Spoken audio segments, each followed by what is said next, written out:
You rolling? What happened on 9/11 is a phony, and we've never learned the truth about 9/11. The whole agenda is to create a one-world government where everybody has an RFID chip implanted in them. All money is to be in those chips. And this is given me straight from Rockefeller himself. This is what they want to accomplish. Aaron, what do you think women's liberation was about? We, the Rockefellers, funded that. We funded women's lib. They do whatever they want to do. What we want doesn't matter anymore. It's their agenda, it's their plans that matter. They have all the money they want. They can make all the money they want. They have a machine that can make all the money. It's not about money. It's about control. It's about their vision of how they want to see the world. You hear George Bush saying democracy means freedom. No. Democracy equals New World Order. I believe God put me on this earth to be the best person I could be, and put everybody on this earth to be the best they can be. You have to stand up for what's right in life. And unless you do that, you're nothing.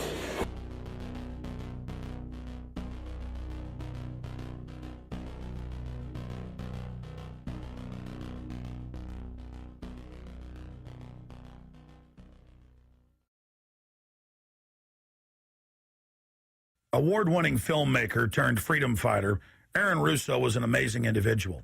He'd been battling cancer for more than 3.5 years when he began making America Freedom to Fascism, that he shot, directed, edited, pretty much on his own with just the help of a few people. An amazing individual. A long life of award-winning films, of hard work, and for standing up for the Bill of Rights and Constitution. When we first went and shot this interview, I put it out on the web for free. But parts of it have never been seen. So here today, you're going to have a chance to see the in-depth interview, the final interview with Aaron Russo.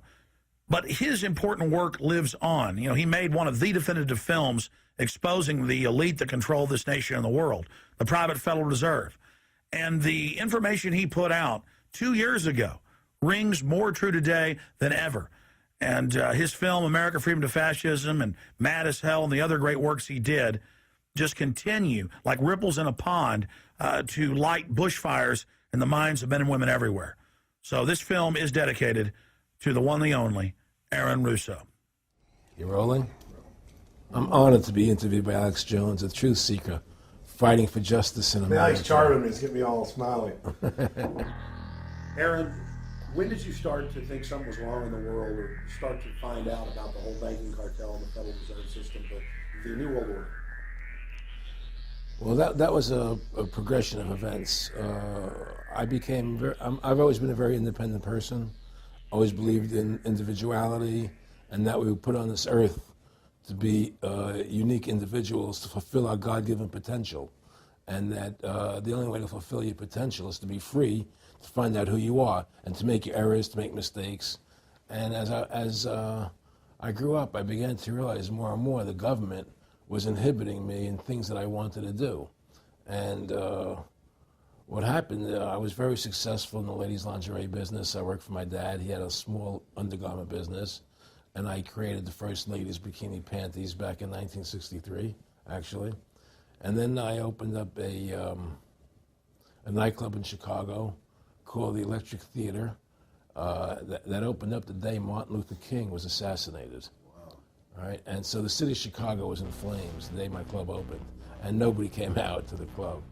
And well, what happened was that that was the year of the Democratic Convention in Chicago in '68, and so my club became a hangout for the hippies, and because they wanted to go to Chicago and protest what was going on. And I was having a concert at my club one night to raise money. And the police raided the nightclub, my club, for no reason at all. And I was standing outside in my office overlooking the street, and I saw all these paddy wagons pulling up in front of my club. And I was a 24-year-old kid. I had no experience at all, really. So what are these paddy wagons doing here? And then I saw all these cops getting out of the paddy wagons coming into my club. I said, oh my God, they're raiding me. And so I ran down to the stage, and I got on the stage, and I stopped the band from playing, and I said to the people in the audience, we're being raided, so sit down on the floor, cooperate, and pull out your identification and cooperate with the police. And as I said that, two of the cops from behind threw me onto the floor and grabbed me and started dragging me out of the club. I'm going, you know, victory, victory. You know, I'm playing it for all it was worth at the time. I was a kid. And then I saw the fire department there. And the fire department was dumping garbage cans, the garbage all over the floor. And I thought to myself, well, why are they doing that? You know, very quickly as they were dragging me out. And I didn't quite understand it. So they threw me into the paddy wagon. As I got into the paddy wagon, one of the cops grabbed my testicles from behind and squeezed. And I went into the paddy wagon in gigantic pain. And the next person that came into the paddy wagon, the cop, as he was stepping in, the cops took the billy club, smashed him on the head with it, and just split his skull, you know, for no reason. I mean, there was nothing wrong. So that was kind of your wake-up. That was my awakening. Like, what is going on? I thought this was America. So I initially blamed it on Chicago and made a daily thing. It was Chicago. And anyway, it was the headlines of the newspapers the next day. You know, there was my picture in the newspapers, the headlines, electric theater short-circuited, it was raided. And in the article, they went ahead and they said that the reason they raided the club was because the fire department came there and saw it was messy, full of garbage, and the hippies started attacking them, which was totally not true. Those dirty hippies? It was totally false. You know, it was a complete fabrication. So they ran a false flag on you. They framed you. Yeah, of course. You know, and I was in shock. I said, people lie like that? People actually do these things? I couldn't believe it. You know, it was an awakening to me. And I went on television. I told people on television that they lied. Nobody cared. Nobody cared what the truth was. You know, it was shocking to me. And then a week or 2 weeks later, I forget exactly what it was, two cops come to see me, a lieutenant and a sergeant, a captain and a sergeant. And they said, Mr. Russo, we're sorry if you got hurt that night at the club in the raid, but we're here to tell you that if you want to keep the club open, it's going to take $2,000 a month, and we're going to come see you once a month, and whenever we have to raid you, we're going to call you, you know, and we'll let you know we're going to come in tonight and raid you. This was mafia. Well, the police mafia, Yeah. you know. And actually, it was actually more interesting that they said, listen, there's the A plan, there's the B plan, and there's the super deluxe plan. And this one, of course, each one will cost you that much money a month. Which one do you want? What was the super deluxe? That's the one I took. That was a $2,000 a month plan. And I took that plan, and I paid them $2,000 a month, and they left me alone. And whenever they were going to raid the club, they would come there, we're going to have a phony raid tonight, you know, just to look good for the people in the neighborhood, you know. So that was your first big education? That was my education into corruption in government, you know, but I really thought that was basically Chicago. I didn't realize it was the whole country was like that. And so that was my wake-up call, that people lie and cheat and steal. And I thought everybody was always honest and nice and decent, and I had no idea about any of these things. Well, what happened with me was that they finally one day they came to me, and they said, "Look, we can't take your money anymore." I said, "Why? What's up? What's going on?" I said, "We have to close your club. There's elections coming, and the aldermen in the neighborhood don't want you open anymore, so we can't take your money." So I had to go to court and fight them, and they were trying to close the club. And then one night there was a fire, and the club never reopened again. The club just closed, and that was the end of the club. And they burned me down, and that was the end of my experience. And then I moved back to New York, where I met Bette Midler, and I ran into her at a little nightclub she was playing called the Improv, and I thought she was fabulous. And through a series of events, I began managing her. And as soon as I started managing her, her career took off like a rocket. You know, it was just fortuitous, I guess. And we became very, very successful. And through managing Bette, I started producing shows on Broadway where I won the Tony, and I produced a television show where I won the Emmy with Dustin Hoffman and Bette, you know. And then I produced The Rose for her, where she got Academy Award nominations. And then that led me to producing Trading Places, which everybody knows. You know, I think it's the best Eddie Murphy movie. Well, it's a good one. I don't know if it's the best, but it's a really good one. And I'm very proud I made that movie. And so in my mind, I feel as if I've made a classic comedy in Trading Places. a classic musical in The Rose, and a classic documentary in Freedom to Fascism. You know, so I'm very proud of my work that I've done as a filmmaker. Aaron, why do you do this? What's the philosophy of your life? What do you think life's all about? I think the importance of life is to like yourself. If you don't like yourself, nothing means anything. To like yourself means you have to respect yourself. To respect yourself means you have to take actions that you respect if somebody else did them. And what's the point of living if you don't like who you are? You can have all the money in the world, and if you look in the mirror and you don't like what you see there, what's the point of it? So to me, the most important thing is that I like who I am, and that I take actions that I would respect if somebody else did them. That you live a life of character, honesty, truthfulness, and I believe that a person has the ability to mold their character like a sculptor can mold a piece of clay. You know, there's no saying that a leopard never changes in spots. I don't believe that. I believe people have the total ability to mold their character into what they choose to be in their life, what their ideals are. And that's what I try to do with my life. I am not the same person today I was 30 years ago. I've changed a lot because I wanted to be something better than what I was before. And my philosophy is that you have to like yourself, you have to be a decent person with character and integrity and honor. And that's what's important. Back in the late 80s, I was a pretty big silver trader and gold trader. And I don't think I've ever told this story on tape before. I was a pretty big silver and gold trader. And I always paid my taxes. And I took what was a legal tax deduction on my silver trades. And a few years later, I think it was 88 or 89 or something, the IRS claimed that what I did, and other people did as well, was now illegal. We couldn't do it anymore. But they made it retroactive. I said, what do you mean retroactive? It was legal then. I did what was legal. I said, yeah, but now we're making it illegal retroactively. And that's not good. So you owe us $600,000 or $800,000. For what? It was legal. How could you make something retroactive? Change the law backwards in time. It makes no sense. Well, we're doing it. And so everybody said they can't do that. So we went to court, a class action lawsuit. And the judge agreed with the IRS and said they could do it retroactively. And that's when I knew that there was something wrong in America with the IRS and the system here. You know, Aaron, you were telling me this story last night, and before you even finished saying in the late 80s, the tax law, I said retroactive.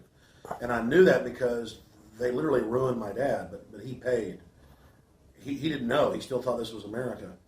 And it was legal tax law, what you're supposed to do. They said retroactively you owe, and with not just retroactive, but they said you also have penalties and interest. That's right. So how do you have penalties and interest on something when they retroactively change the law? Well, first of all, they can't retroactively. How can you do anything retroactively? Penalties and interest are a farce. The whole thing, because they do whatever they want to do. And that's when I realized America is not America. It's not the land that I was taught it was. Because they can do whatever they wish to do. And there's nothing the citizen can do about it. Now, you've made America Freedom to Fascism. I want to walk through that film, and I want to encourage everybody out there to get a copy of it on DVD. It was also in theaters around the country, and I think the best film out there on the Federal Reserve and the IRS and the whole banker scam, and I want to discuss that with you here.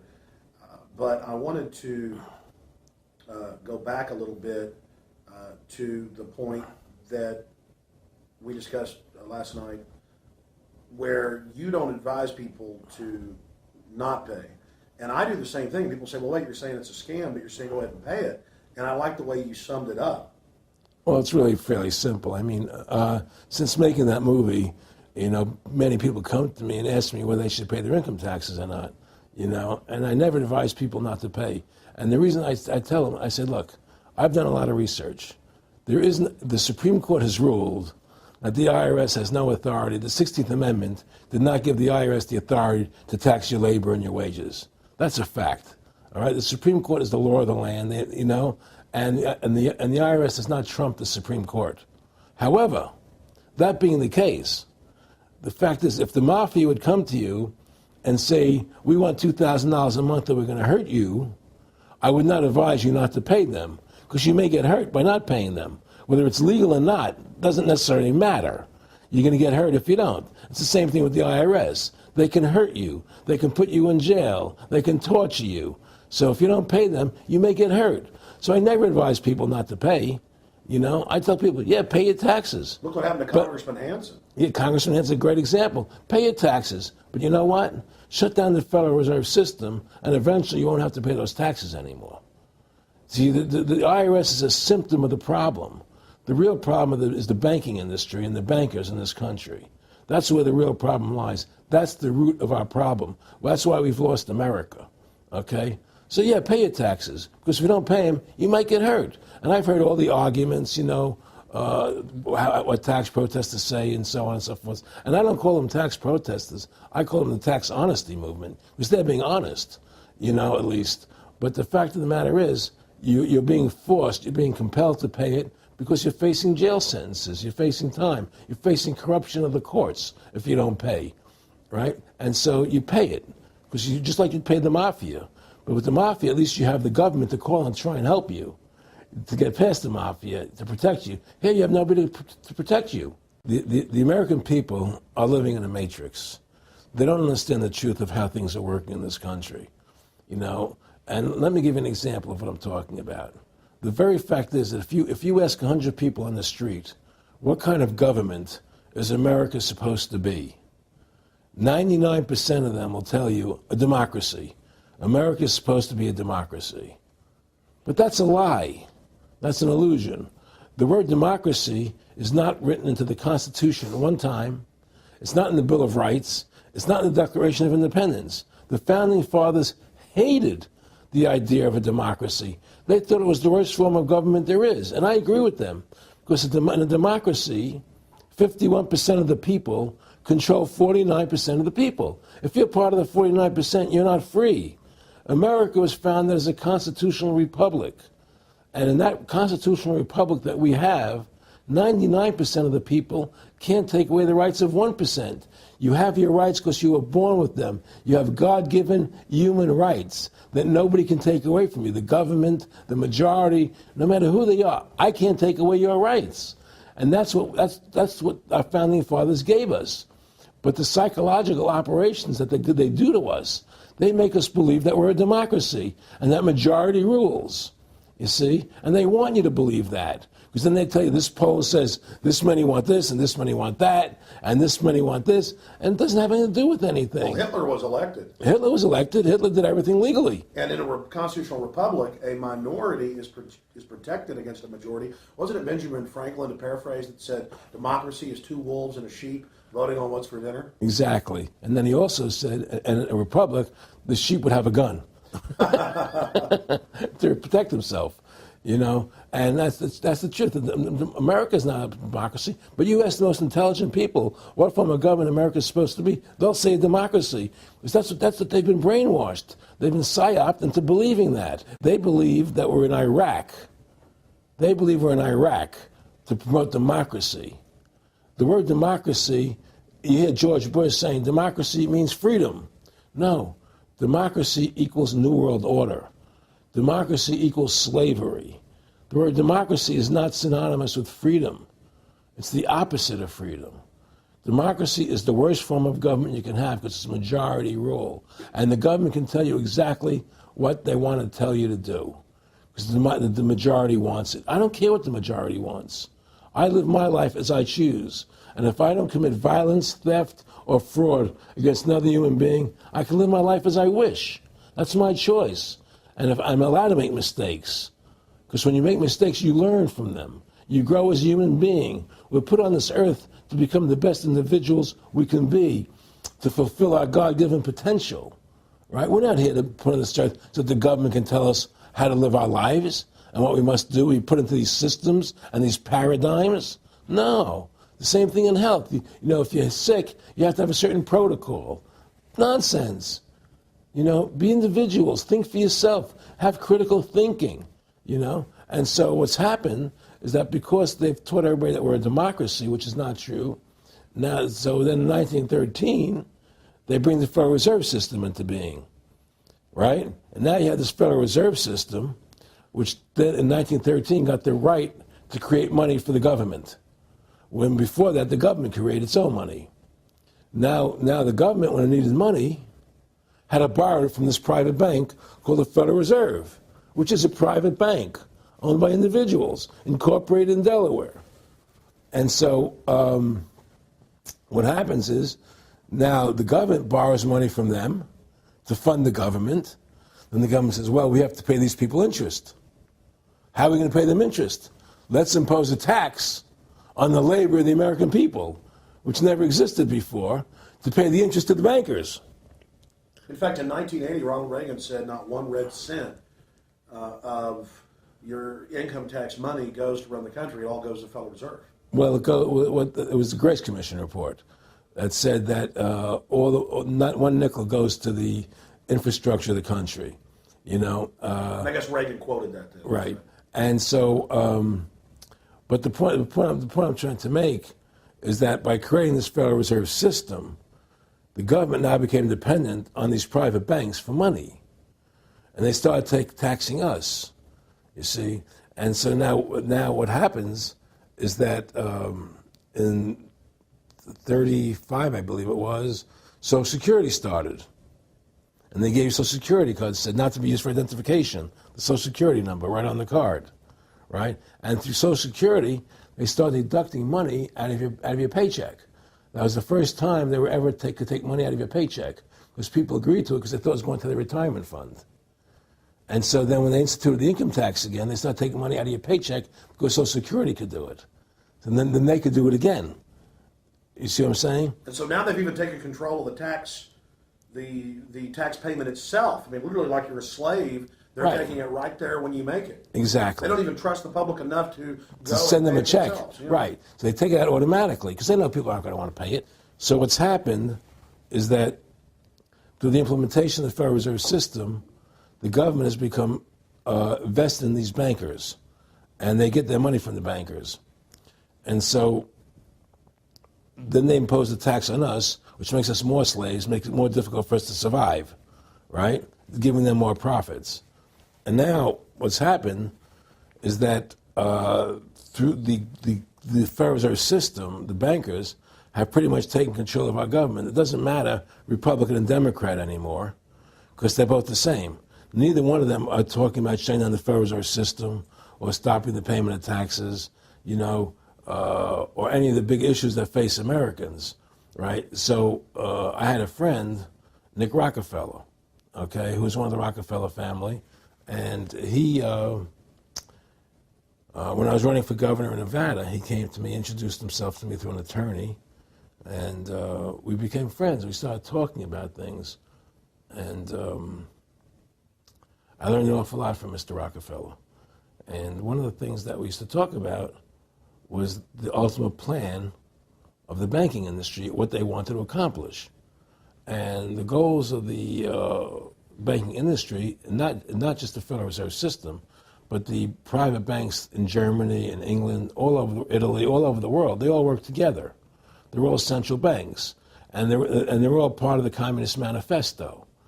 Central banking is one of the major planks of the Communist Manifesto. We talk about America being a capitalistic country, but yet at the same time we have a central bank that plans everything for us, right? And the graduated income tax is another plank of the Communist Manifesto, right? So right there you have two major planks of the Communist Manifesto that have been brought in because of the Federal Reserve System, okay?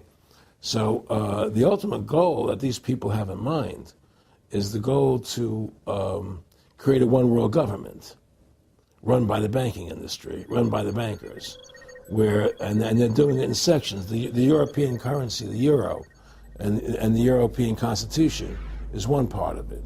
Now they're trying to do it in America with the North American Union, right? And they want to create a new currency called the Amero, right? And the whole agenda is to create a one-world government where everybody has an RFID chip implanted in them. All money is to be in those chips, right? There'll be no more cash. And this is given me straight from Rockefeller himself. This is what they want to accomplish. And all money will be in your chips. And so instead of having cash, anytime you have money in your chip, they can take out whatever they want to take out whenever they want to. If they say you owe us this much money in taxes, they just deduct it out of your chip digitally. Total control. Total control. And if you're like me or you, and you're protesting what they're doing, they can just turn off your chip. And you have nothing. You can't buy food. You can't do anything. It's total control of the people. And that chip's connected to a database that has your purchasing records, what you do, what Everything. you sell. Everything is in there, you know? And so they want a one world government controlled by them, everybody being chipped, all your money in those chips, and they control the chips, and they control people. And you become a slave. You become a serf to these people. That's their goal. That's their intentions. More than a decade ago, I began getting secret government documents, and we published them, where the feds were training the local police and the military that gun owners, conservatives, people that made frequent references to the U.S. Constitution were terrorists. That's a quote. But in 2009, it broke into the national media when we received the secret MIAC report from a state police officer, and that was in the state of Missouri, but the feds had written it, demonizing Ron Paul, people that wanted to end the Federal Reserve, people that wanted liberty and freedom. And now more secret reports have been released, like the Department of Homeland Security report, which the feds admit they wrote, that says returning veterans are the #1 terror threat in America, that gun owners are part of that #1 threat, that people buying ammo are the #1 threat. Think about this. You have these private bankers overthrowing the United States, and they're secretly training the police that gun owners and patriots and veterans are the #1 threat. So they're saying the American people that follow the Constitution and Bill of Rights that'll actually stand up against this tyranny are terrorists, because they are the terrorists. They are the criminals coming in with a corporate takeover, a hijacking of the nation. Eric, can you be specific about when you met Rockefeller, how it happened in these discussions? I met Rockefeller through a female attorney I knew who called me up one day and said, one of the Rockefellers would like to meet you. I had made a video called Mad as Hell, and he'd seen the video and wanted to meet me and knew I was running for governor of Nevada. So sure, I'd love to meet him. And I met him, and I liked him, and he was a very, very smart man. And we used to talk and share ideas and thoughts. And he's the one who told me 11 months before 9/11 ever happened that there was going to be an event. Never told me what the event was going to be, but there was going to be an event, and out of that event, we were going to invade Afghanistan to run pipelines from the Caspian Sea. We were going to invade Iraq, you know, to take over the oil fields, establish a base in the Middle East, and make it all part of the New World Order. And we'd go after Chavez in Venezuela. And sure enough, later, 9/11 happened, and I remember he was telling me how how you're going to see soldiers looking in caves for people in Afghanistan and Pakistan and all these places. And there's going to be this war on terror, which there's no real enemy. And the whole thing is a giant hoax, you know, but it's a way for the government to take over the American people. He told you it was going to be a hoax. Oh, yeah. Oh, yeah. There's no question. He says, there's going to be war on terror. And he's just laughing. There's no, who are we fighting? I mean, why do you think 9/11 happened and then nothing's happened since then? Do you think that our security is so great here that these people who pulled off 9/11, who were able to, can't knock down another plane? Come on, it's ridiculous. 9/11 was done by people in our own government and our own banking system to perpetuate the fear of the American people into subordinating themselves to anything the government wants them to do. That's what it's about, and to create this war, this endless war on terror. And that's why and that was the first lie. And the next lie was going into Iraq, you know, to get Saddam Hussein out with his weapons of mass destruction. That was the next lie. Now, specifically, this was a little over 6 years ago? This was 11 months before 9/11. Yeah. And Nick Rockefeller, who's a lawyer, he's become your friend over the previous years, and he's saying to you that there's going to be this big event, and then out of that we're going to have a war on terror, and it's just going to go on and on. Right, an endless war on terror without any real enemy. That you can never define a winner. And did he say that it's going to be perfect because you can't define an enemy? It just goes on Yeah, and on? because you can't define a winner. There's no one to beat, so it goes on and on forever. and they can do whatever they want. They scare the hell out of the American public. Look, this whole war on terror is a fraud. It's a farce. It's very difficult to say it out loud because people are intimidated against saying it. Because if you say it, they want to make you into a nutcase. But the truth has to come out. That's why I'm doing this interview. The fact of the matter happens to be that the whole war on terror is a fraud. It's a farce. Yeah, there's a war going on in Iraq because we invaded Iraq. And people over there fighting, you know.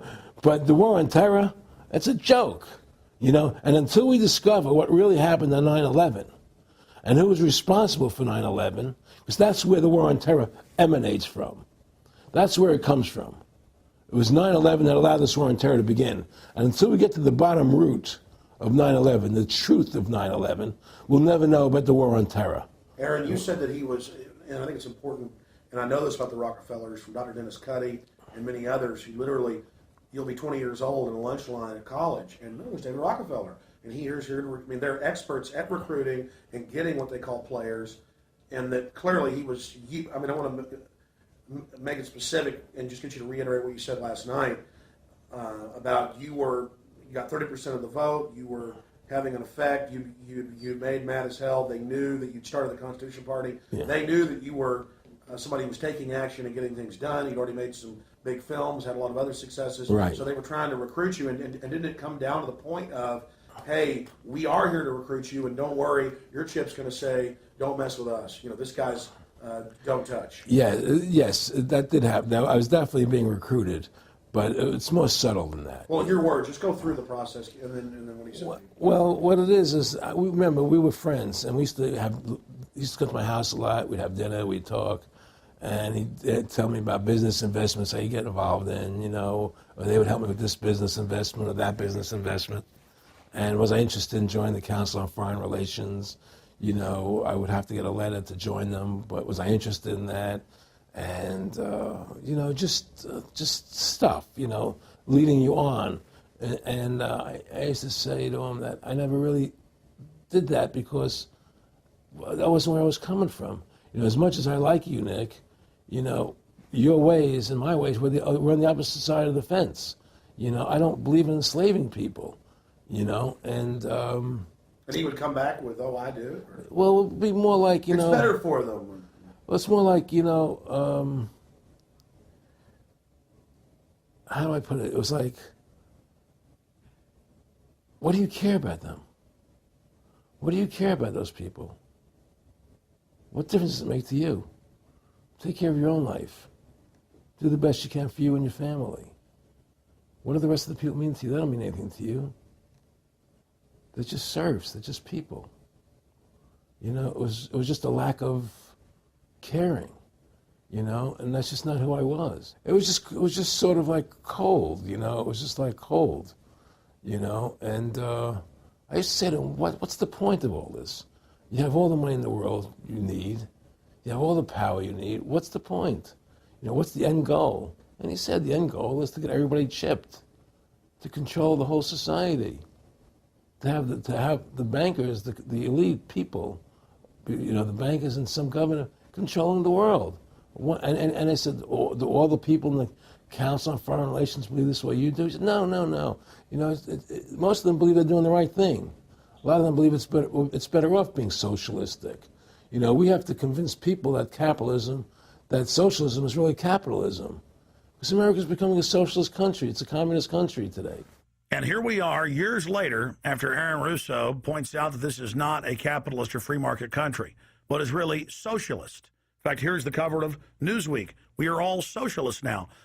But this isn't the socialism the public thinks it is, where the government robs from the rich to give to the poor. Actually, it's always the big banks, the elites throughout history that fund socialism.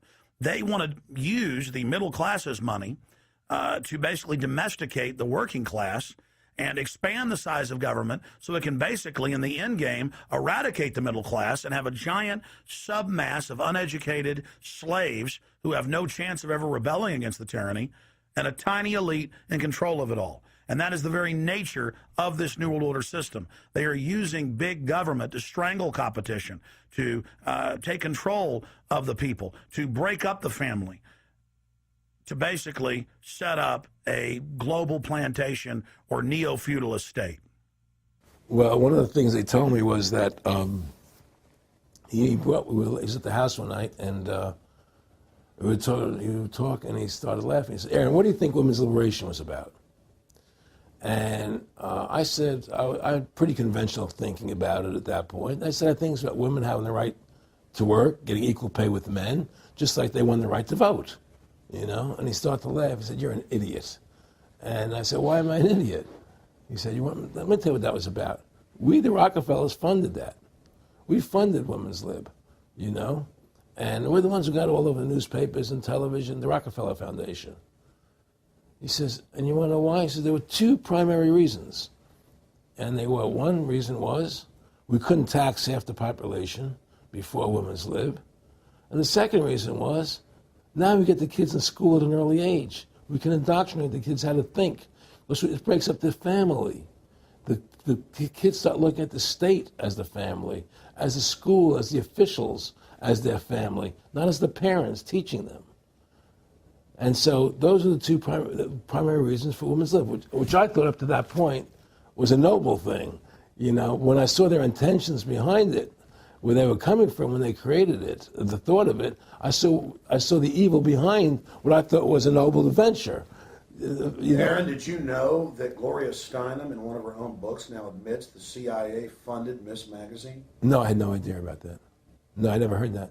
Yeah, we're going to... CIA funded Miss Magazine? Funded Miss Magazine with the stated goal of taxing women and breaking up the family. No kidding. I never heard that. Well, Nick told me. I mean, I know it, but not because I know the CIA was involved in it. Well, Gloria Steinem was proud of it. Oh, the CIA wanted to help women. No kidding. So they funded it, yeah. And of course, it's divide and conquer.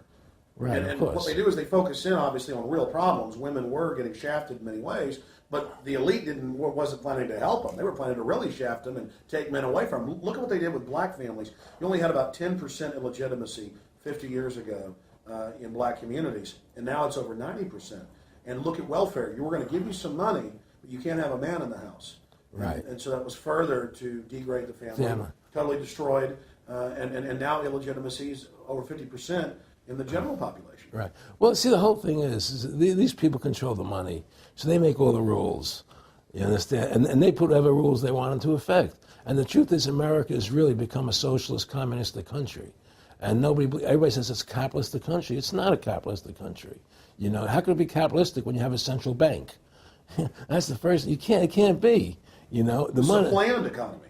It's a planned economy. It's a phony. If they want to create prosperity, they just print dollars. They just make dollars or put digits into the economy, and then now you have prosperity. You don't have real prosperity. You don't have real manufacturing. You just have money being injected in. It's an infusion of credit, which only makes the government go into more debt. Into more debt. The Federal Reserve is poison to our country. Of course it is. It's poison. Whoever makes the money makes the rules. Rothschild said that, and they make the money. Why are we allowing these private bankers to make the money for our country? It makes no sense. Why are we paying interest to these banks to make money for us when the government can do it itself without paying interest and without all that debt? There's no answer to that question, and it's the question no politician will raise. Everybody talks about America's debt, how much debt we're in. We're in debt because we have to borrow money. But we don't have to borrow money. They designed it so we go into debt. Exactly. We can create the money and back it by gold so they can't create too much of it. So you don't have the inflation. And do what the founding fathers gave us. But instead, the bankers make the money, they control the government, they buy the politicians, they tell us who gets into office. You have computer voting, that's a fraud. They do whatever they want to do to us. They do whatever they want to do to us. And it has to stop.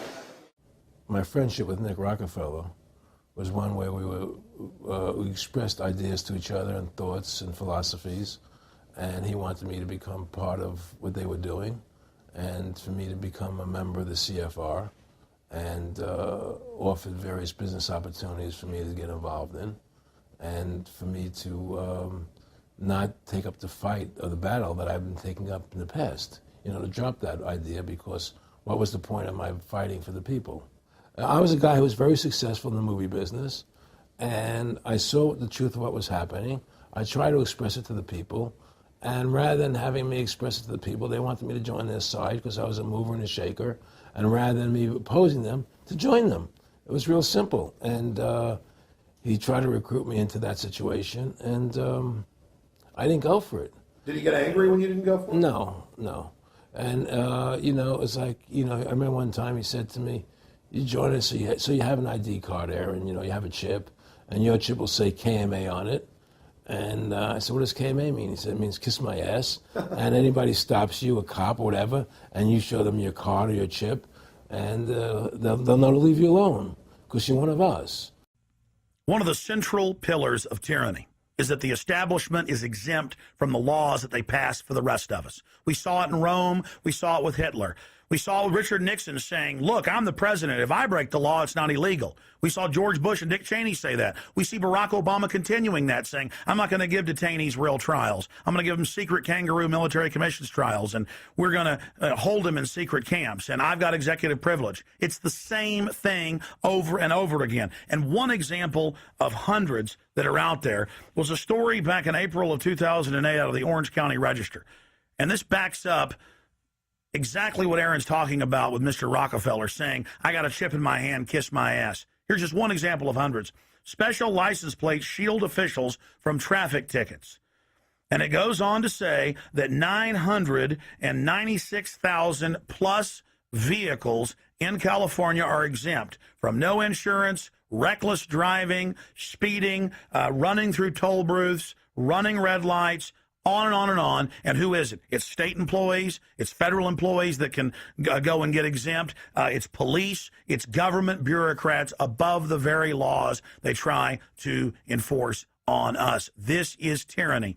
And so literally all over the nation, they've tried to pass it in Texas but failed. They want it where the police are above the law, where the government officials are above the law, where they have immunity, where they can't be prosecuted for crimes. Congress exempts itself from most of the tax laws and other laws that they put on the rest of us. They're exempt from Social Security, and they get a pension that pays out on average 5 times what citizens get. Again, it's already happening. So the chip in the hand and saying they're above the law under the guise of national security, that's what the 1947 National Security Act and now this whole Homeland Security system is all about. Why are you fighting for the people for? What is that about? The people are just, they have to be ruled. They have to be, the Constitution, what you're standing for is only for a few people. It's only a few individuals that can live that way, and we believe that it's best for society to be ruled by an elite people who control everything. And I said, I don't believe that.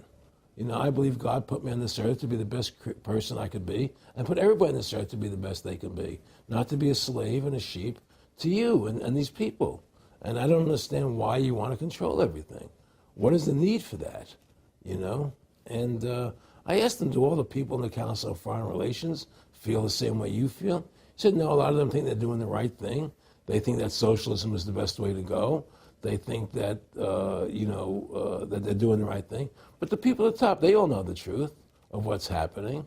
And that's what it is. So it's compartmentalized within the elite structure as well. Of course it is. Of course it is. I mean, all the people that are in the CFR, was that 2,000-3,000 people? I forget, like Dan Rather. They don't know what's going on. They join the CFR because it's prestigious.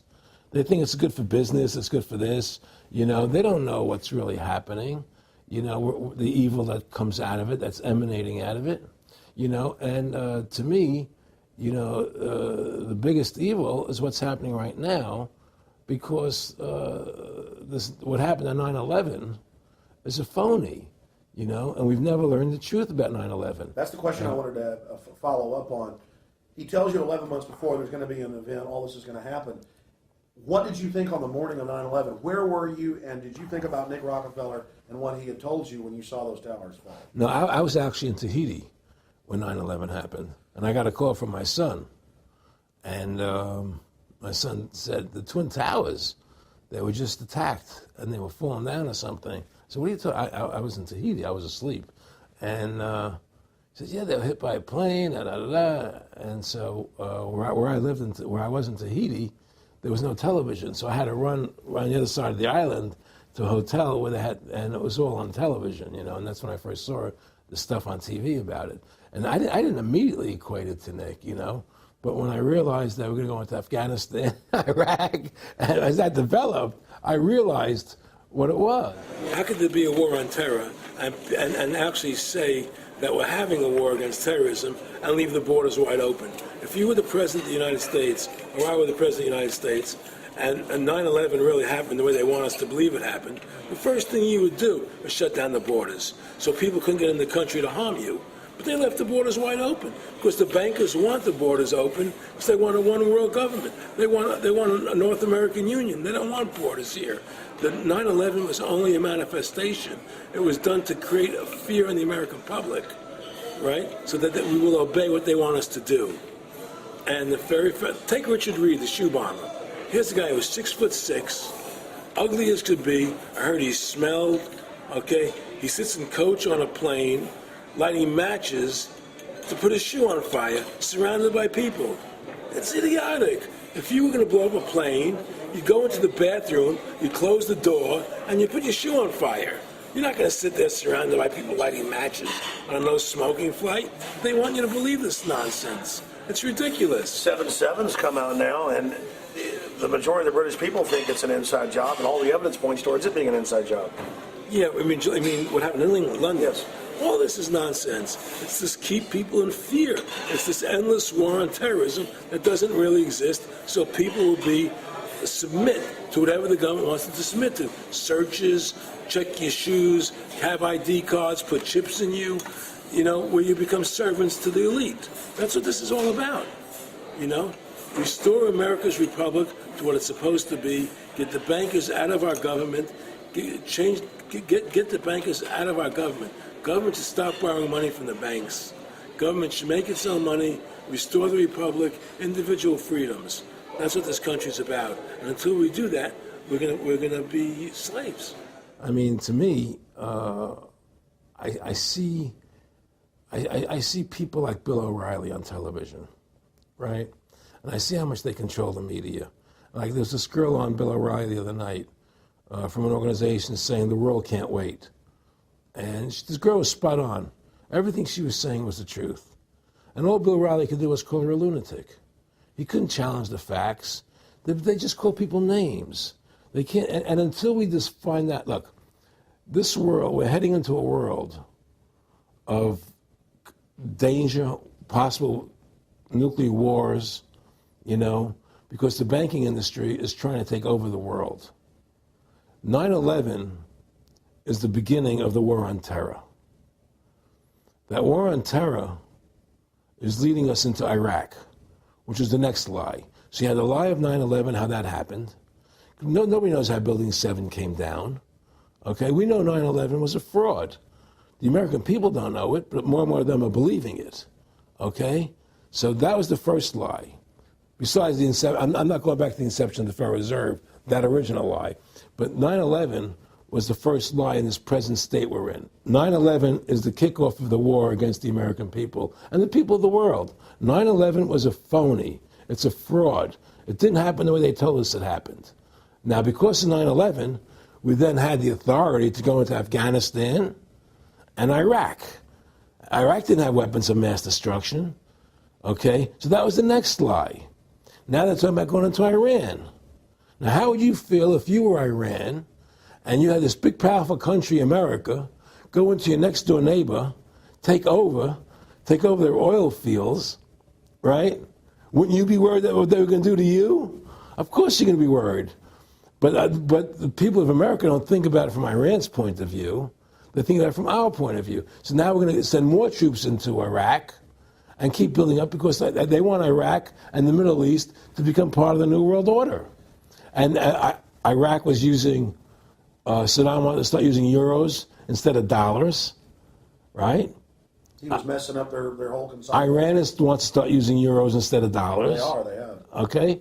So I'm saying what they're trying to do is preserve their power. And one lie leads to the next lie, leads to the next lie. And until you get to the root cause of 9/11, which is supposedly the war on terror, we'll never solve our problems here. Should we send more troops into Iraq? Should we not send more troops into Iraq?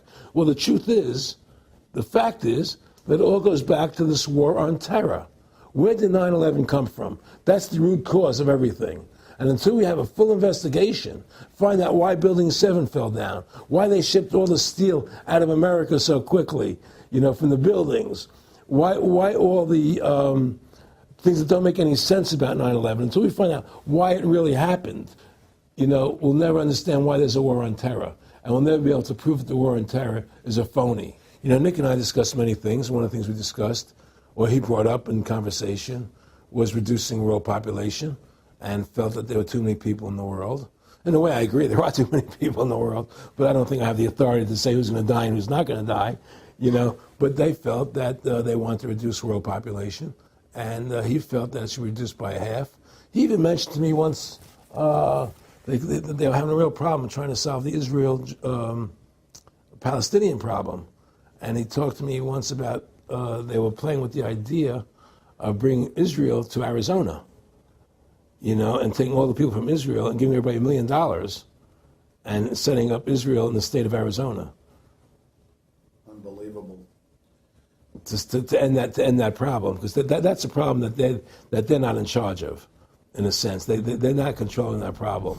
They're very arrogant. They can do whatever they want to do. We've given these people the authority to create money out of thin air, and through that device, they control everything.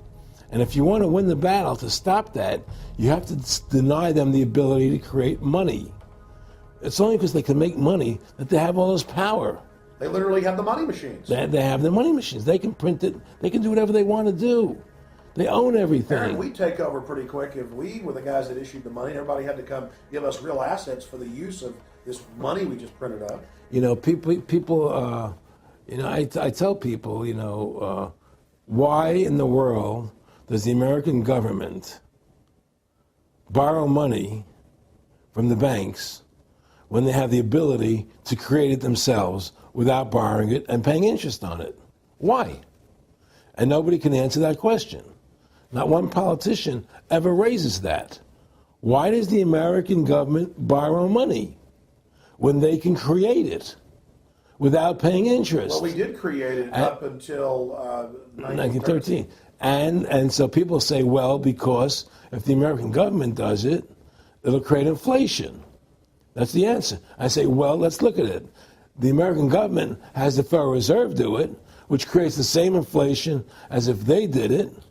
But also with the inflation, now you're getting massive debt. So with the Federal Reserve, you have inflation and debt. Now, if the American government made the money, backed by gold, which limited the amount they could make, you wouldn't have debt and you wouldn't have inflation. But inflation was only about 50% from the 1780s, I've looked it up, until the late 1800s. And then we have the central banks already trying to cause some panics, which they then used to push the Federal Reserve. And if we look at inflation since 1913 into 2007, it's exponential. In fact, $1 is worth about 2 pennies to what it was worth in 1913. Federal Reserve Chairman, former Federal Reserve Chairman Alan Greenspan, doubled the money supply from 2000 to 2006. And then Edward Bernanke, the new Fed chief, came in and said he was going to double it again in the next 2 years. And then he said, now I'm going to make the money supply numbers secret. And so now we don't even know. Right. But the evidence is they are just, in the curve of inflation, it gradually grows. And then suddenly at a point, it goes straight up. And it seems it's parabolic, parabolic. But the thing is that the only thing I disagree with you on from early 1800 to 1913, there was no inflation other than during the Civil War. When Lincoln was well, I'm talking about how much $1 was worth. And I know it never changed. There was no inflation. In that whole 100 years, there was no inflation. People knew what the money was worth. They could retire. They knew what it would cost them to live their lives out. There was no problem.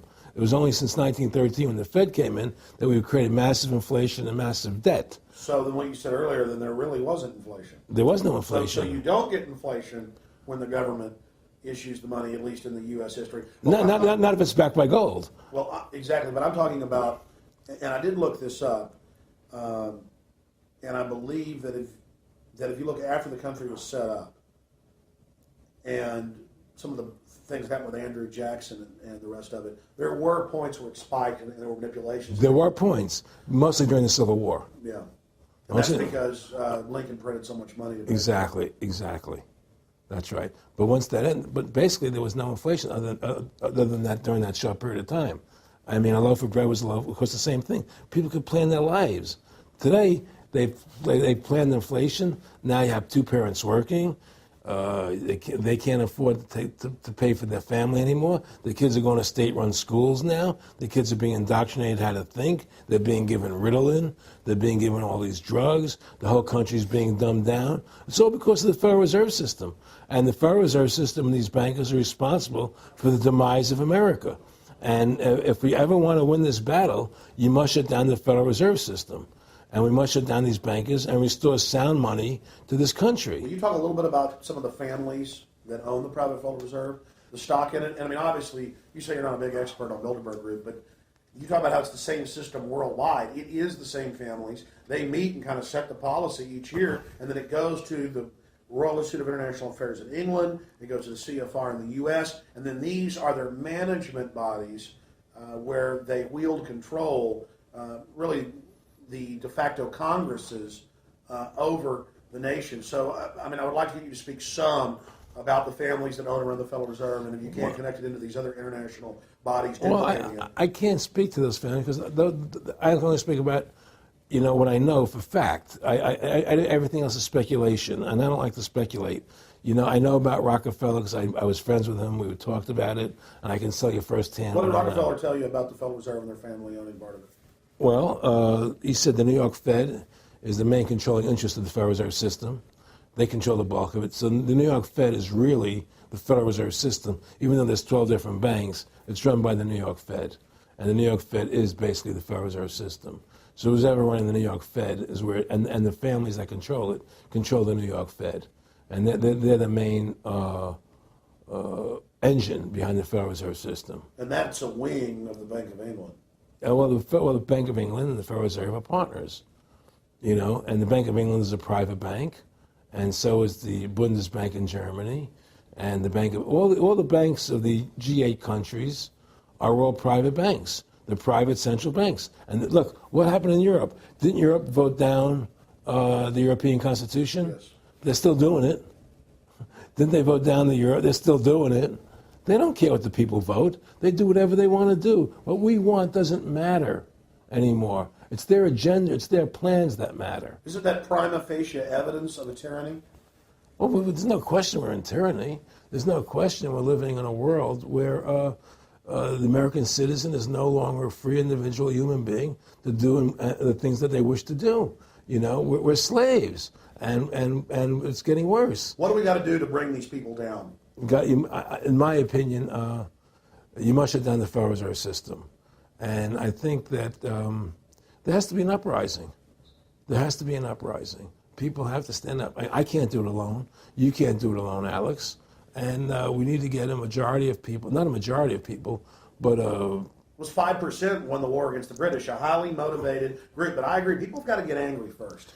I mean, not just, we know it's corrupt and that lackadaisical. We got to get pissed. People don't seem to have the courage to do what they have to do, I want to say you've got a lot of courage. Well, thank you. I don't know if I have a lot of courage. I just have Well, I want to thank you for what you're doing for my family. I have a sense of conscience and I have a sense of justice. I get nervous about what I do, but I do it because there's no other choice.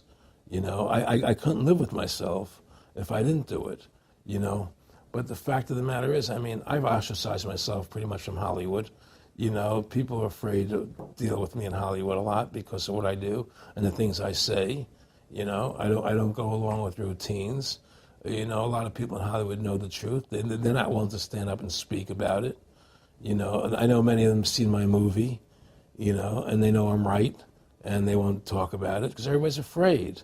Everybody's afraid because they think that this money they get, these Federal Reserve notes, are really money, and they think they have a comfortable lifestyle, and they're afraid to change. They're afraid to stand up for what's right. And until people are willing to stand up and have the courage to do what they need to do, it's not going to change. And hopefully, what you're doing, what I'm doing, what other people like us are doing, can affect the change, that people will stand up and say, hey, I've had enough. The thing is, we have one advantage, that they need us to cooperate. See, if we don't cooperate with them, they can't win.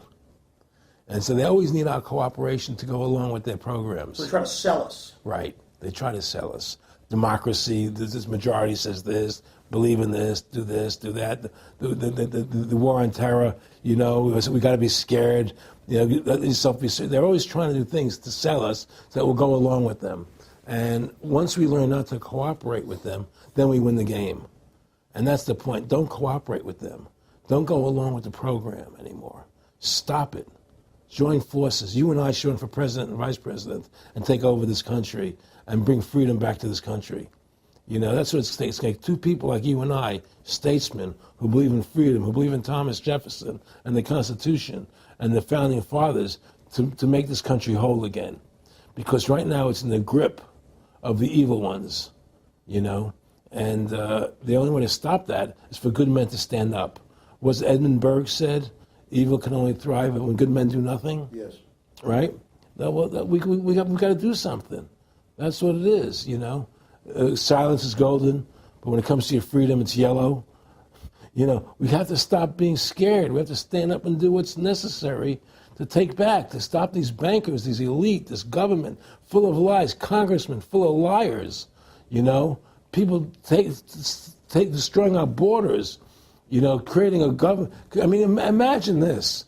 Here you are in America, and they're combining America, Canada, and Mexico into one country, the North American Union, and the American people don't know anything about it. It's not even in the press. They'd rather talk about Rosie O'Donnell and Donald Trump calling each other names than discussing the fact that we're merging into one country. The press doesn't even report it. Or that Paris Hilton doesn't wear underwear. Yeah, Britney Spears. But I mean, who cares? I mean, the fact of the matter happens to be that tells you how controlled the media is. Here you are combining America, Canada, and Mexico into one country, and you don't see it in the press. Unless maybe it's Lou Dobbs. You don't see it in the press. You just don't see it. It should be the top story everywhere. Everywhere, and not a word about it, really. Why? That tells you there's the evidence that it's controlled. They don't want the American people to know what's going on. That's why they don't protect our borders. That's why we're losing our Constitution, the very document that secures our freedoms. There is a rising tide against it. There is a rising tide, but we have to mobilize. We have to mobilize. And we have to get all the good people in this country to stand together and say, I'm not going to take it anymore. Well, I think if you analyze the situation, and if you realize that since the Federal Reserve has come into being in 1913, illegally, without a constitutional amendment, by bribing a few senators during Christmas vacation, they turned over the most important power that the American government has, the creation and issuance of money, to a private bank. Through that private bank issuing money, they have destroyed this country. They have destroyed the purchasing power of the money in this country. They've created social programs that are destroying this country. Thanks to the work of Aaron Russo and Ron Paul and many others, folks are starting to find out who the real enemy is. Offshore private banking corporations that have engaged in a hostile corporate takeover of the United States and almost every other nation on the planet. And the private Federal Reserve is their beachhead here in the United States. Ron Paul has introduced H.R. 1207 that at time of taping has over 87 sponsors just to audit the private Federal Reserve that arrogantly says it's above all U.S. laws and above all three branches of government and that no law enforcement can investigate them. I mean, how asinine is that? How above the law is that? How ridiculous is that? Everybody else gets audited. Nobody else is above the law but them, this group of plutocrats, this group of polycentric bankers that are setting up this neo-feudal world system. Now, they've taken over our government, both Republicans and Democrats. There's no difference anymore between the two parties. They control both parties. It doesn't matter to them which one wins, because who's ever running for president will be someone they anoint, okay? Whether it's Hillary Clinton or John McCain running for president next year, they're going to be people that are going to do what they want them to do. And the fact of the matter happens to be that you can't win an election unless you have enough money to win. They make sure who gets the money. The most important point is they control both parties. And the public continues to only focus in on the distraction of the left puppet and the right puppet instead of looking at the puppet masters. In fact, more and more of this is coming out. Top Senate Democrats, bankers own the U.S. Congress. Senator Dick Durbin on Chicago radio station last week blurted out an obvious truth about Congress. This is from Salon, that despite being blindly obvious, it is rarely spoken. And, quote, the banks, hard to believe in a time when we're facing a banking crisis, that many of the banks created are still the most powerful lobby on Capitol Hill, and frankly, they own the place. So there is one of the most powerful Democrats in the country, top Senate Democrat, saying bankers own the U.S. Congress. It's true. Let's admit it. Let's stop debating the two puppets they put out in front of us, the liberal puppet, the conservative puppet, and then every time we wake up to one of the puppets, they just replace it with another puppet. Let's look past the puppets to the puppet master above them that's controlling the puppets. That's all Aaron Russo and myself and Ron Paul and so many other people are saying. Let's get back to a culture of liberty versus tyranny, not this left-right diversion. You know, when folks are sick of Obama in 4 to 8 years, they're going to put a Republican in, and they'll put out different rhetoric, but carry out the same operation. Because as the top Senate Democrats said, the bankers own the place, even though they engineered the crisis. And make no mistake, they did engineer it by design. Their own documents, their own IMF and World Bank documents admit that. And out of this crisis, they're setting up the new Bank of the World, according to Time Magazine and Newsweek and the Wall Street Journal and just hundreds of publications with headlines like, and now for world government, in the Financial Times of London. They create the crisis and then say, okay, our Ponzi scheme's falling apart and bankrupting you. Give us $12.8 trillion in the first 6 months of the banker bailout. And now they say, we'll set up a Bank of the World you pay your carbon taxes to, and private bankers will rule your life, and we'll pay private greenhouse gas carbon taxes to two firms owned by Al Gore, and this is publicly admitted. I mean, this is how bad the scamming is getting. And we've got to wake up. We've got to say no. We've got to get angry and get in the face of the New World Order. Again, the private offshore bankers own America. They own both parties, but they get you in a rah-rah, Coke versus Pepsi, Redskins versus Cowboys, fight. And you get in this little political fight as followers instead of looking past that to the actual global elite and what they're setting up.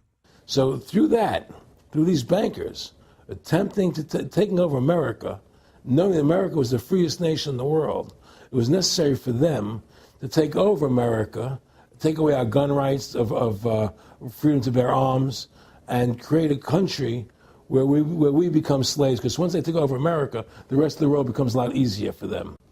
And so, by creating 9/11, an event to terrify the American people that were being attacked by terrorists, you create a world where there's an enemy that can never be pinpointed.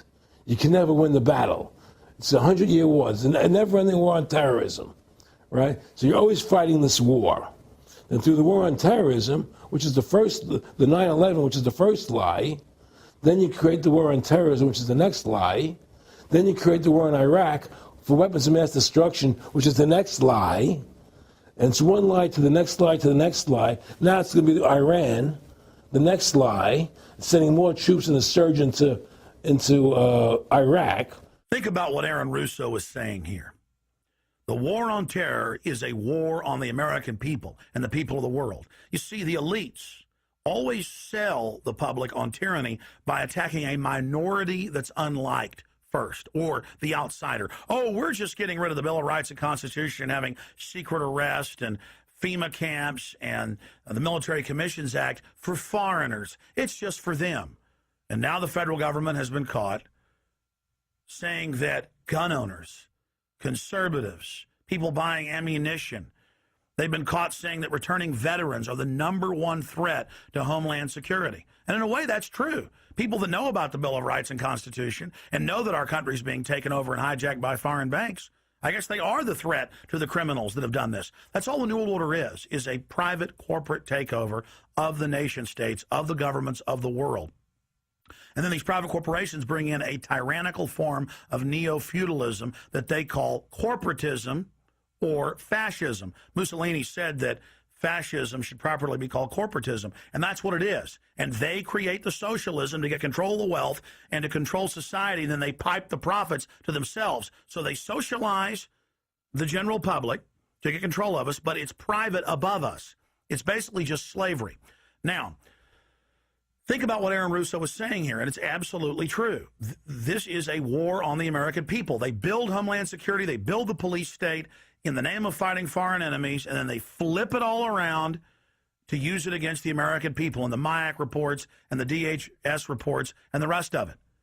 This whole thing was set up for the people, and Aaron Russo nailed it. It's just one thing leading to the other. And it's always with the event, it's always in the point of taking over more countries, more dominance, making sure the American dollar, making sure the G8 stays in control of everything. And what they want to do is to control the American people, control the people of the world, put RFID chips in everybody, so everybody's a slave to these central banks. Did you ever talk to Nick Rockefeller after he told you all this and then 9/11 took place? No. But he did. He told me that you're going to see men running around caves looking for Osama bin Laden. You're going to see men looking for, these guys, and they're going to be, He told you it was all going to be bull. It's a phony. The whole thing is a fake. It's a fraud. Was he laughing, or was he just coldly saying this? No, it was more laughing, cynical, laughing. It's more like, look how stupid everybody is. Look how stupid everybody. We can do whatever we want to do. Well, it is ridiculous. It's like with al-Zakari.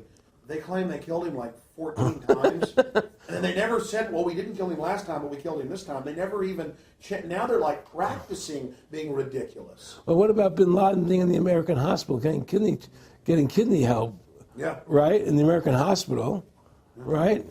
They could, if they wanted Osama bin Laden, they could have gotten him. Oh, yeah. He was right in the American, after the coal. Well, every time our troops really would keep catching Taliban leaders, they would be ordered by the generals to let them go. That's come out in the newspapers, but only here or there. And they kept going, and then Pat Tillman was complaining about it, and then he got shot. I talked to his brother. Oh, you did? And then he got shot, and there was a big hero charging Al-Qaeda. No Al-Qaeda, somebody shot him in the back. Look, we're dealing with complete evil. We're dealing with complete evil. And until the American people wake up and say, we don't want this evil in our country anymore, and we want to come back to a country of decency and goodness and integrity and honor, we're going down that road. And that's what it's going to take. It's going to have people to stand up and say, we don't want to live in this kind of a world anymore. I believe we should pull all our troops out of Iraq. I believe we should leave other countries alone. Let other countries live their lives the way they choose to. Stop trying to spread democracy around the world, which is the worst form of government there is anyway. Restore our republic to what it's supposed to be, and go back to what the founding fathers gave us, and try and restore that. Restore the republic. Like the point of everything is that we have to mobilize. Each one of us. You and I can't do everything, Alex. You and I may be leaders. We may be out there, and people listen to us, what we have to say, and follow us. But the truth of the matter happens to be, it takes all Americans to stand together, to stand tall, to mobilize and say, we're not going to take this anymore. I'm mad as hell. I'm not going to take it anymore. We're going to stand up and fight the battle. And you and I can't do this alone. We're just leaders of the thing. But other people have to join in with us and stand side by side, shoulder to shoulder, and say, I'm not going to take it anymore. That's what it's going to take to win this effort, and to stop cooperating with the government and with all their rules and regulations, and to wake everybody up, to hand out DVDs of my movie, to hand out DVDs of your movie, to educate everybody to what's going on. Well, if you don't fight the corruption and you don't stand up for what's right in life, you can end up being a serf and a slave, and you're leaving your children a world that you wouldn't want to live in yourself. So how can you, in decency, behave that way? You have to stand up for what's right in life. And unless you do that, you're nothing. Well, freedom and liberty is what people really want, and it's time to stop the duplicity of the government from lying to us. You see, many people know the truth of what's happening in this country. They know the truth, like the numbers you gave about 9/11. But they're afraid to stand up. People have to find their courage and stand up and say, I'm not going to take this anymore. I know the truth, and it's like they create a situation where if you tell the truth, you're considered a lunatic. You know, in other words, if someone goes on a TV show and says 9/11's an inside job, oh, you're an idiot, you're crazy. They call you names. You can't be afraid of that. Well, it doesn't work anymore. I mean, they have no facts. Just calling you crazy doesn't make you crazy. Well, we know that. They also go get kooks who are kooks to put them on and then say they represent us. That's right, exactly. Another tactic. Exactly. And Bill O'Reilly's great at that. Sean Hannity is great at that. They just put people on who they can dominate, you know. But why do you think guys like that, they're not stupid? I mean, I've talked to people that know them. They know the truth. Why do you think they decide to join the evil? That has to be in their hearts. I mean, I had the opportunity to do that, and then in my heart I couldn't do it. So it has. But I mean, how could you or I consciously be involved in something like putting AIDS virus in black Africans' vaccines? I mean, what the hell? I mean, it's like, we're not good guys either. I mean, I don't think I'm like some special, perfect person. What the hell's wrong with this elite? I mean, what are they running around doing evil? I mean, they just run around continually doing evil. Well, I think a lot of them think they're doing the right thing. I think a lot of them think they're doing the right thing. Not the top elite, but people within the system, you know. But I think that it's all about, as Nick said to me, it's about control and power. They have all the money they want. They can make all the money they want. They have a machine that can make all the money. It's not about money. It's about control. It's about their vision of how they want to see the world in their eyes. And, you know, you and I believe in individuality, in the person being the dominant thing, the individual being the dominant person. Today we live in a world where institutions are dominant, not people. You know, the American, you know, we're the people, by the people, for the people. Now it's we the institutions, by the institutions, for the institutions. People are secondary. It's all about corporations and institutions. And the Federal Reserve is the biggest institution in the world. You know, if you ask somebody what's the biggest corporation in the world, they'll say Google or Walmart or Exxon or something. But the biggest corporation in the world is the Federal Reserve System, right? And all the other corporations feed off the nipple of the Federal Reserve System. Well, it's like the Monopoly game. The bank always wins. It has unlimited money. It's not the people playing on the board. Exactly. The bank owns the board, the box, the right. The shelf it's sitting on. But that's because you gave them the ability to make the money. You have to take that away from them. You need to take the bank away from the private bankers. Exactly. You have to take the creation of money away from the private bankers, and you'll solve 95% of your problems. Well, I mean, look at America. 10% growth rates every year like China's having right now. The U.S. had 10% growth rates until the Federal Reserve took over. And then if you look at that, it all starts really going downhill from there. Well, they destroyed the American worker. What they've done, here's what's happened. The Federal Reserve has created this massive inflation in America, which means that the American worker has to keep making more money to keep up with the cost of living. The more money they make to keep with the cost of living, the less competitive they become in the world economy. So now what happens is we have to pay our workers so much to keep up with the cost of living, saying, well, screw the American worker, let's go overseas now and get the cheap labor. But really, that's a war being waged against the middle class. Of course the it is. bankers print the money. Really, this is a war being waged against the middle class. The bankers print the money. Everything they're doing is about destroying any private pools of wealth or independence. Yeah, but what I'm trying to say is, because of the inflation that they've created, they've now allowed other countries to outcompete us. You see, because other countries don't have to pay as much money as we have to pay here to our workers to survive. Yes. So now we're not competitive anymore. So we've lost our manufacturing base. We've lost our competitive. In the old days, the American worker, you wanted to buy everything American. You wouldn't buy anything from Japan, which was cheap crap. And what does that leave us? It leaves America this military force, and so the elite's giving us a deal. We'll continue to build up your military and give you homeland security jobs, shift your economy over to being the bulldog enforcer of the New World Order. Exactly. You can either do, and by controlling the economy, they force everybody into that position. That's exactly correct. That's exactly correct. And there's no more manufacturing here. We're a service economy. We do nothing. We provide nothing. We provide nothing to the rest of the world anymore. Well, first of all, Freedom to Fascism is a movie that everybody should see, because we show the fraud of the income tax. We show how judges put people in jail for no reason. We show the corruption of the justice system, and we show how the Federal Reserve came into being and how it's controlling society, and how all the central banks of the world are working together through the Bank of International Settlements in Switzerland, which is the central bank for all the central banks, and how they all work together to create this one world government, the one world order, which is what they're trying to do. So Freedom to Fascism is a movie just to get you a good basic education about how the world is really working. And I really want everybody to see that movie, critical. In terms of the CFR, in terms of compartmentalization, I mean, there are many good people, I believe, that are part of these organizations who don't even understand what the organization's really about. People like when I was in Germany doing cancer treatment, there was a gentleman there who was visiting a friend of his who had cancer, and he was a member of the CFR, and we were talking, and I showed him the movie. He said, "Oh my God, I'm going to resign. I had no idea this was what the CFR was about."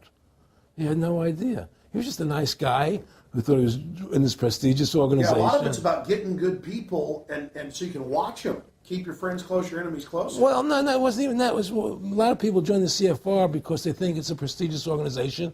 It'll help them in business, make good business contacts. They didn't have an understanding that the CFR is really about world domination, about how they and the Trilateral Commission, the Bilderbergers, all work together, with the banks to control the people. A lot of them don't understand that. They don't see the big picture. Oh, it's CFR, it's a prestigious organization. I'll make this one, I'll make that one. I can do good business deals out of it. It's just business to them. The CFR wants to get the people in there that have influence and power, and so they're part of that. So they're not opposing them, It's like the whole country today is becoming the haves and have-nots.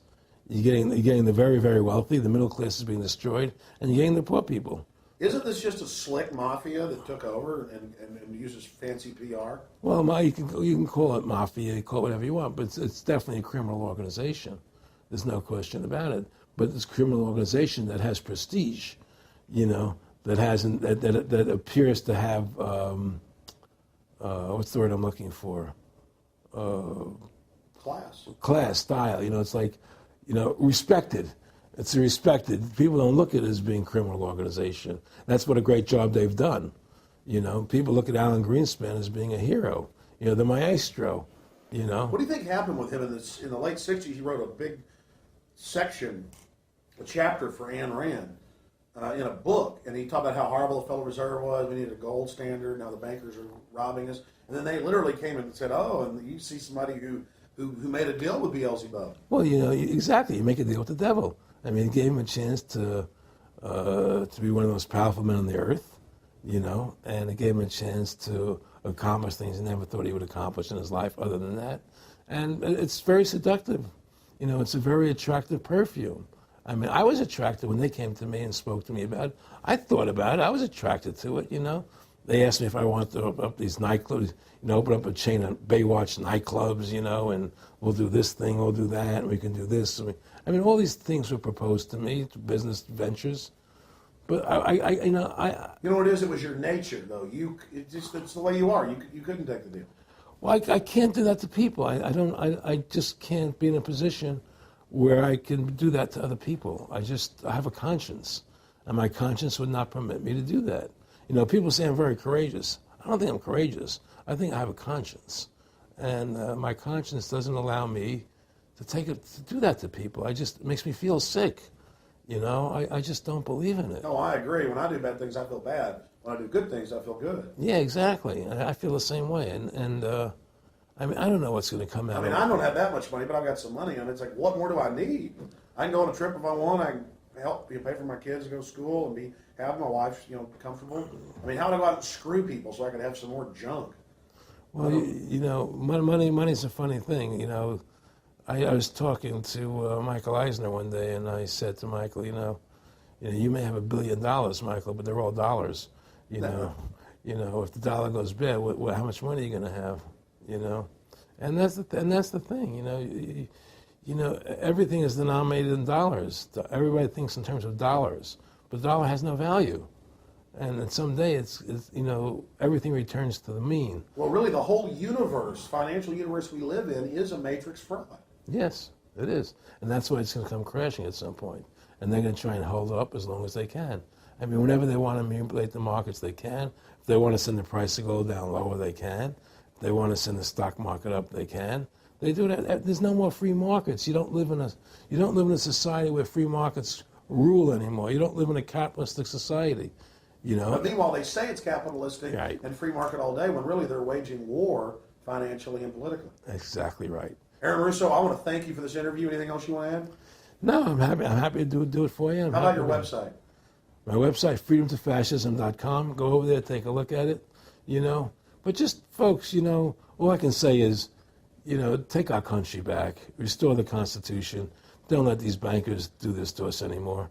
Stand up, don't be afraid of them, and do what you got to do, you know. And I have plans in the works, and when I get over my problems, you know, we'll reveal them, you know. And Well, I'll be supportive of that. thank you, Alex. And listen, you've done a great job alerting people to the truth. And in other words, don't be afraid to be ridiculed by these people. You know, if 9/11 was a phony, and I know it was, then stand up and say it's a phony. Don't be scared to tell the truth. Don't allow their you know, their powers of trying to make you look silly to frighten you. What do you think of what Charlie Sheen did? I love what Charlie Sheen did. I was so respectful of what he did. I just applauded him. People saw right through that attack. They flipped a light switch when they went after him. Yeah, but they don't. You see, the thing is that more people don't come out and do it. You know, to build that wave. Charlie did it. I'm really proud of the guy. David Lynch did. But the media was smart and didn't bite this time. Right. I mean, a few people have, but they're not picking up on it because they control the media. James Brolin did on The View. I heard that as well. But again, they're not picking Barbara up. Walters looked like she's about to have a heart attack. But they don't pick up on it. You see, they don't allow it to go anywhere. You know, it comes if someone says something, they let it die. You know, but they keep perpetuating, you know, the war on terrorism. They keep perpetuating all these things that are lies. And because we've given the Federal Reserve the money-making power, they control the media, they control the government, and they're all in bed together. So you're fighting all this propaganda all the time, and it's a very difficult fight. Americans, mobilize. Stand together, stand tall. Tell the government you're mad as hell. No longer cooperate with the government. Do not accept the national ID card. Do everything in your power to restore freedom and your individuality back to America. Stop being a country run by the institutions for the institutions. Let's go back to we the people, by the people, for the people, as opposed to we the institution, by the institution, for the institution. Stand up for your individual rights. Stand up for the godliness that's in each and every one of us. Thank you for watching this historic interview with Aaron Russo. Please don't just stand down after watching this film. Research the private Federal Reserve for yourself. Realize it is the main head on the Hydra that we have to go after. Realize that we can fight the political parties all day, but until we go after the heart, the root of the problem, nothing's going to get better. We have this ruling class of private bankers that issue all this fiat currency, and they have committed unbelievable crimes and have the audacity to claim that they're above the law. Ladies and gentlemen, now more than ever, we don't have a choice. It's us or them. Either the New World Order is removed from power, or the world faces more wars, more tyranny, and a nightmarish police state carried out by these eugenicists. So in the memory of Aaron Russo and every other freedom lover out there in history, and for the future of our children and the species, humanity itself, let's call for grand jury investigations of the private Federal Reserve. Let's arrest the bankers. Let's kick these foreign corporate criminals out of our country and get our constitutional republic back. Let's stop being distracted and diverted by the liberal and conservative puppets they stick up in our faces on television. Let's look past the front men to the actual architects of the New World Order and bring them to justice. There's no way these arrogant bastards can get away with this if we expose them and speak out against them. And more, it's coming out even in the mainstream media that they are a pack of criminals who are above the law and who have hijacked our nation. But they're only above the law in our minds. We have to expose them as the criminals they are and bring them to justice. Look in the mirror. You are the solution. Take action and join the ranks of folks like Aaron Russo, Ron Paul, and so many others. God bless you all, and thank you for watching this presentation. Now spread the word about the true enemy of the people in the Fed, in the New World Order, in the hegemony of private central bankers.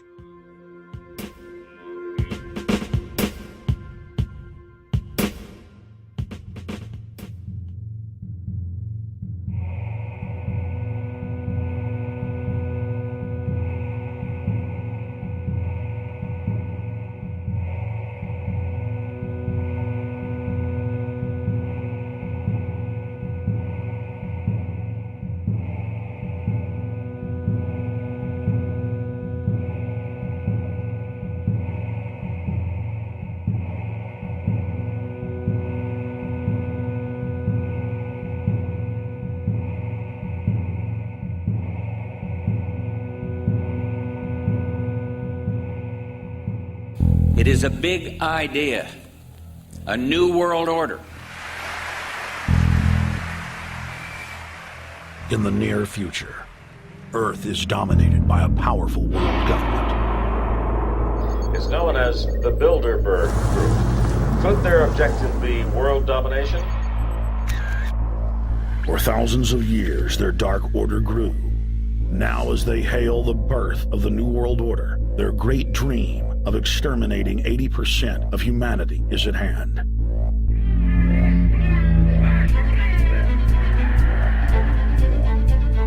For the first time in history, the elite's plan for world government is blown wide open. You will learn the secret that drives the entire New World Order agenda. Bilderberg is making great progress toward a world government, and only an educated, informed public can stop them in their tracks. Alex, it's Chalabi, eh? For the first time, all the pieces have been put together. The dots have been connected, and the picture is crystal clear. Earth's ruling elite believe they have discovered the fountain of youth. But before they can attain it, 80% of us must die. A psychopathic technocracy is establishing world government so there can be no escape from their plan.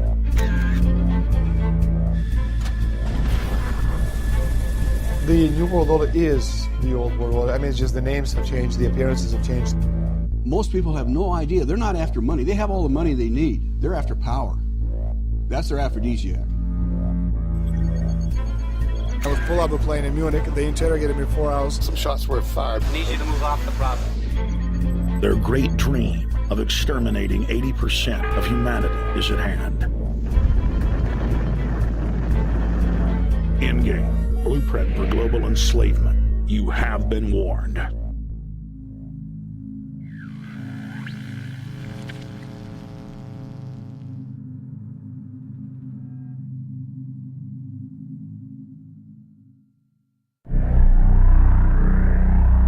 Obama is notoriously a liar. We need to go to where the real architecture of government is, and it's not in a president. Wall Street has hijacked Washington in broad daylight.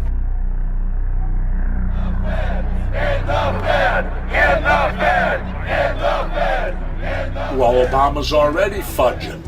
He's fudged since day one in this election. The elite are using Obama to pacify the public so they can usher in the North American Union by stealth, launch a new Cold War, and continue the occupation of Iraq and Afghanistan. The globalists are outside all the nations. That gives them safety, and they play countries off against each other. We've got to give them a stake in creating the kind of world order that I think all of us would like to see. Partnership and cooperation among nations is not a choice. It is the only way. What they're doing is using the existence of the United States to act out their Wall Street fantasies of world domination and maintaining their capital structures and maintaining their system of looting. The fight that this country has been waging since its inception is for the central bankers not to take over the country. President Barack Obama is only the tool of a larger agenda. Senator Obama had a desire to do some meetings. Others had a desire to meet with him tonight in a private way, and that's what we're doing. Presidential candidate Barack Obama was publicly criticizing the North American Free Trade Agreement in a bid for votes, but privately telling Canadian officials not to worry about it. If you talk to our generals, they are desperate for is a civilian counterpart to our military force. What do you call this thing where you get this false sense of gratification, but because a black man is in office, everything's gonna be all right? No, everything's not gonna be all right.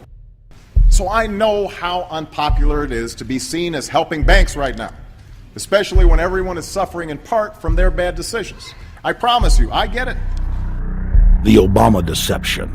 The truth strikes back. Get your copy of The Obama Deception today at Infowars.com or download it in super high quality at prisonplanet.tv.